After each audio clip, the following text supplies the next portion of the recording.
ti sa senti, yon ti chante, ou Haïti, ou m'ti m'avec li. Le secteur de la culture et de la communication fait face à des difficultés, à des besoins énormes de plusieurs ordres. D'abord d'ordre institutionnel, on y remarque un faible niveau de budget par rapport à sa véritable mission, d'autant que le niveau d'investissement privé s'avère tout aussi insignifiant. On note aussi par ailleurs très peu de coordination des aides bilatérales et multilatérales et l'absence de cadre législatif et réglementaire. Au niveau infrastructurel, les rares équipements culturels et communicationnels sont concentrés à la capitale quand ils ne sont pas tout simplement désuets. De ce fait, l'action de notre équipe au sein du ministère, car nous serons une équipe à faire bouger les choses, l'action de l'équipe vise à la structuration réelle du secteur, permettant à Haïti d'expérimenter une autre approche de gouvernance sur la création artistique et littéraire, le patrimoine culturel, les industries culturelles et créatives, la communication, les technologies de la communication sont au cœur du développement économique et social. Nous avons été attendus sur terre. Nous avons été attendus en ces moments difficiles de déliquescence, de délitement social, en vue de jeter les bases de la reconstruction du nouveau ministère de la Culture et de la Communication qui doit répondre aux impératifs du moment. Un grand pouvoir exige de grandes responsabilités, de prendre des responsabilités. Et c'est lorsque les choses sont difficiles qu'on a besoin de gens ayant de grands caractères et une force de volonté inébranlable. Nous sommes de la génération de la culture et de la communication. Nous sommes de la génération du changement. Et ce changement doit commencer par la création et par un seul et unique MCC, comme le corps humain avec ses différents membres. Le nouveau MCC a plusieurs embranchements, plusieurs directions techniques spécialisées ou autonomes qui doivent travailler en synergie, sans conflit au niveau de la mission et sans concurrence aussi, en vue d'atteindre la mission de l'institution afin de valoriser la culture haïtienne et renforcer notre place de leader culturel et dans la Caraïbe, voire même dans ce monde globalisé. Ce sera très difficile comme pari. Un seul et unique MCC en vue de faire de la culture et de la communication, vecteur de production de sens et de signification, des leviers incontournables de cohésion sociale et de la construction du vivre ensemble. De ce fait, l'action du ministère tendra vers une véritable restructuration du secteur culturel et de la communication, dans une logique de développement économique et social. Plus explicitement, notre action sera de faire de la culture et de la communication un levier transversal contribuant à la sécurité nationale, à la réduction des inégalités et à la relance de l'économie nationale. Pour contribuer à la réalisation de cette mission, nous croyons qu'il n'y a pas de barrière étanche entre la culture et la communication, à la manière de l'écrivain américain James Carey, l'auteur de Communication as Culture, 1989, qui voyait les médias comme des liens sociaux et non seulement comme des dispensateurs d'informations.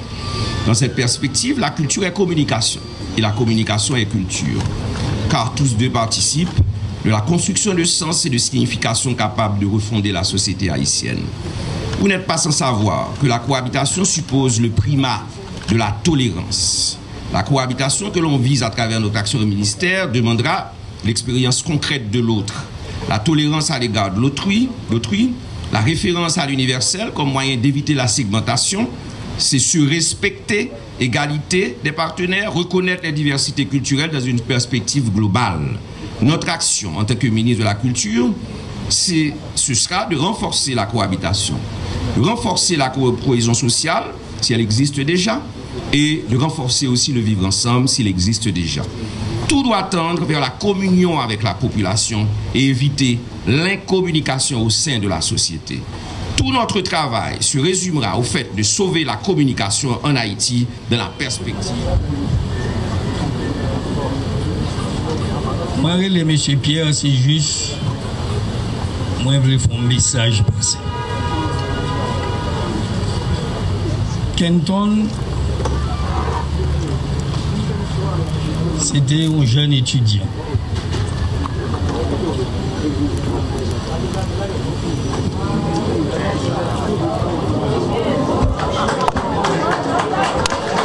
Qui était choisi pendant que l'école, qui était choisi faire métier chien. pour le cas vivre dans la rue. Je dis à Kenton, le ministère de la Culture, comme technicien en communication.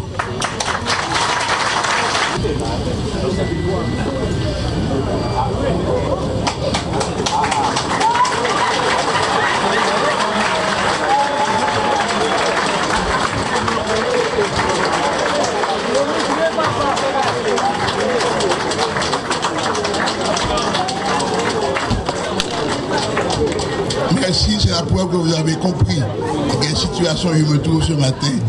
Monsieur le Premier ministre, Monsieur le ministre de la Culture sortant, Monsieur le ministre de la Culture, c'est pour moi un grand honneur d'être cité ce matin parmi ceux qui ont modestement, sagement contribué au développement de la culture haïtienne.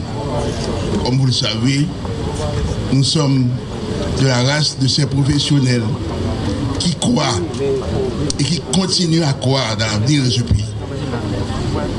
Nous ne lâcherons pas prise. Nous allons continuer à nous battre pour que ce pays occupe sa place, la place qu'il mérite, pour que nous puissions toujours rester ensemble, soudés l'un à l'autre, dans le dialogue, le soutien mutuel, la belle équipe du ministère de la Culture. Je ne vous oublierai jamais. Merci beaucoup.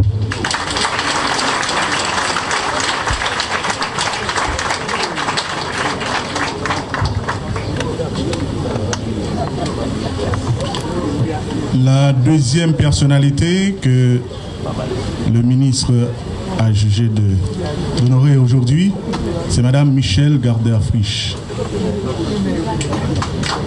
Diplômée en art et design de l'environnement de l'École des Arts décorée de Madrid, Espagne, Madame Frisch a